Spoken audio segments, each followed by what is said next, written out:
तर सगळ्यांनी एकदा विचार करून बघा की या कोकणाने असं काय टिकवलंय जे आपण गमावून बसलोय, नाही का? आणि या कोकणात या आणि यांच्याकडनं शिका की आपल्याच गोष्टी कशा टिकून ठेवण्याची गरज आहे. कारण कोकण हे बघण्याचं नाही, जगण्याचं शहर आहे.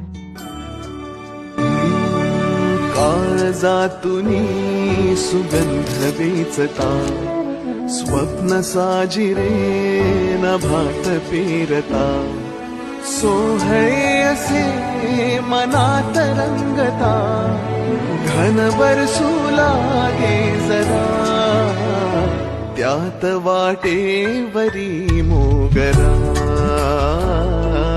वाटेवरी मोगरा, त्यात वाटेवरी मोगरा, वाटेवरी मोगरा.